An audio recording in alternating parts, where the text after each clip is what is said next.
Bonjour à tous, chers spectateurs, et bienvenue dans cette nouvelle émission. J'espère que vous allez bien. C'est un plaisir de vous retrouver aujourd'hui pour analyser ensemble les dernières évolutions du marché des crypto-monnaies. Commençons sans plus tarder et aux créations with Agent. Simply type your script to get started. Le Bitcoin se situe actuellement autour de 102 200 $. En examinant la situation globale du marché, nous allons essayer de comprendre ce qui pourrait se passer ensuite. Nous allons également analyser le Bitcoin et les altcoins plus en détail. Avec cette tendance haussière, nous passons une journée assez réjouissante. Tout d'abord, revenons sur les niveaux de support du Bitcoin. Le niveau de résistance à 97 500 $ a été testé avec succès, et le prix est monté à 102 300 $. Ces chiffres correspondent exactement à nos prévisions, et les mouvements espérés se sont confirmés. Cependant, si un mouvement baissier devait survenir, il est essentiel que la clôture des bougies ne passe pas sous le support critique de 97 500 $. Les premières résistances à surveiller sont situées à 103 900 $ et 108 260 $. Une fois ces niveaux atteints, une correction vers les 100 000 $ est possible.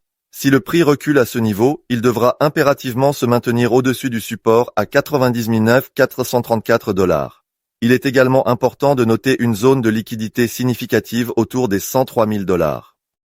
Jetons un coup d'œil au sentiment général du marché. Lorsque le Bitcoin était à 90 000 $, beaucoup parlaient d'une chute imminente. Aujourd'hui, à 101 000 $, tout le monde prédit un objectif à 120 000 $.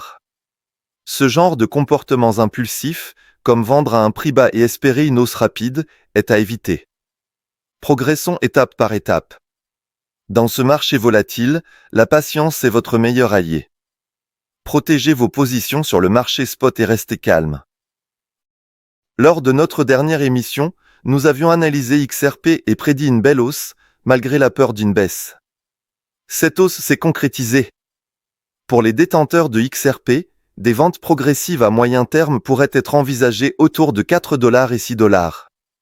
Cependant, le niveau de support situé à 2,70 $ doit être maintenu pour que la tendance haussière se poursuive.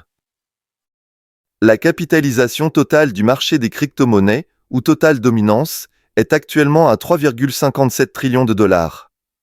Une cassure de résistance sur le graphique journalier pourrait pousser ce chiffre à 3,73 trillions de $. Pour le Total 2, nous observons une cassure de tendance baissière sur le graphique journalier. Les niveaux de support sont situés à 1,45 et 1,30, tandis que la résistance est à 1,64. Concernant le Total 3, une cassure similaire de tendance baissière est visible. Les supports sont à 916 et 1,03 et les résistances à 1,09 et 1,16. Sur le graphique hauteur, la tendance baissière n'a pas encore été cassée. Les supports se situent à 314 et 367, tandis que les résistances sont à 387, 420 et 450.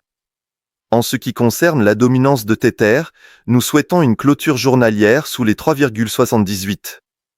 Ce niveau est un support clé.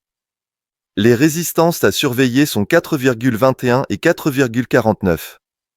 Enfin, sur la dominance du Bitcoin, la tendance haussière a été cassée à la baisse, ce qui est une évolution favorable pour le marché des altcoins. Les supports sont à 56,84 et les résistances à 57,73 et 58,51. Terminons avec une analyse de Floki. Sur le graphique en 4 heures, le niveau de résistance à 18 371 n'a pas été franchi. Cependant, une poursuite de la hausse est probable. L'important est que le support à 16 913 ne soit pas à nouveau testé.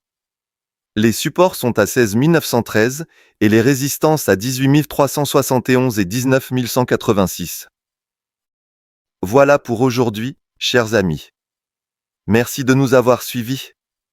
Pensez à vous abonner à notre chaîne et à aimer cette vidéo. Votre soutien est très important pour nous.